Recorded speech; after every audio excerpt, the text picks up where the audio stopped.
السلام عليكم ورحمة الله وبركاته. ازيكم حبايب قلبي، عاملين ايه؟ كل عام وانتم بخير. ازيكم حبايب ام سيف؟ ما تنسونيش في لايك وتفعلوا الجرس وتعملوا اشتراك في قناتي عشان يوصلكم مني كل جديد. النهارده نبدأ ونقول اللهم صل وسلم وبارك على سيدنا محمد وعلى اله واصحابه اجمعين.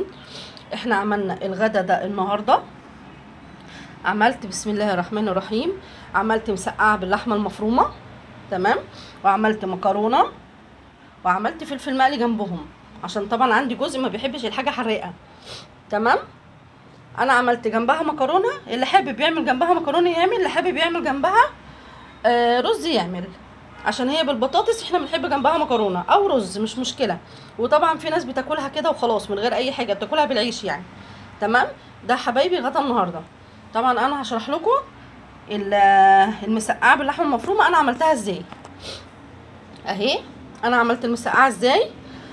طبعا قليت البطاطس وقليت البتنجان وقليت الفلفل بره خالص عشان ما يكونش الزيت حراق على ولادي، تمام.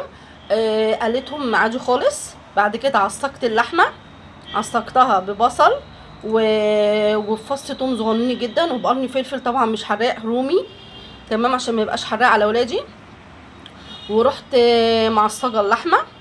بعد ما عصقتها وقليت كل حاجه في المسقعه، عملت رق لحمه، وبعد كده حطيت رق بتنجان. الصينيه دي يعني ممكن تحط لها على حسب اللي عايز. انا حاطه لها نص، على حسب اللي عايز. ممكن تحط لها ربع كيلو لحمه مفرومه، ممكن تحط لها نص، بس انا حاطه لها نص عشان اللحمه المفرومه لو حطيت لها ربع كيلو ما بتبانش خالص، فعلى حسب كل واحد وامكانياته، تمام.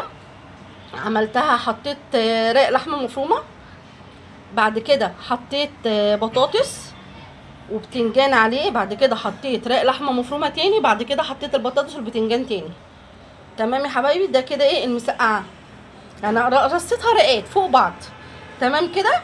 بعد كده نيجي للصلصه.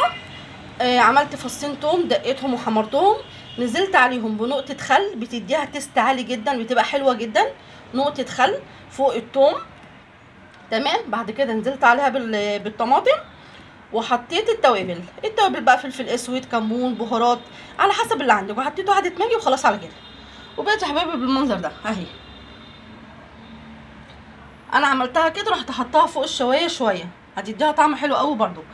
وعملت جنبها المكرونه محمره، وعملت جنبها الفلفل المقلي. ده كان غدا النهارده، وان شاء الله يا حبايبي تجربوه ويعجبكم وتقولوا لي رايكم فيه ايه.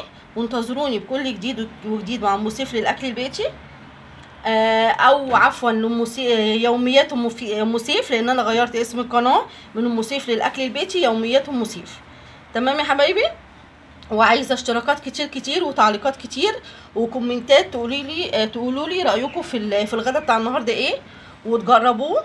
واللي حابب يعمل الاوردر مفيش اي مشكله، انا بوصل كل اي اكل بصوره بيوصل اوردرات، مفيش اي مشكله بالنسبه لي. المندوب بيوصل لكم لحد باب البيت داخل القاهره، قريبه او بعيده، تمام يا حبايبي. انتظروني بكل جديد وجديد مع ام سيف للاكل البيتي. السلام عليكم.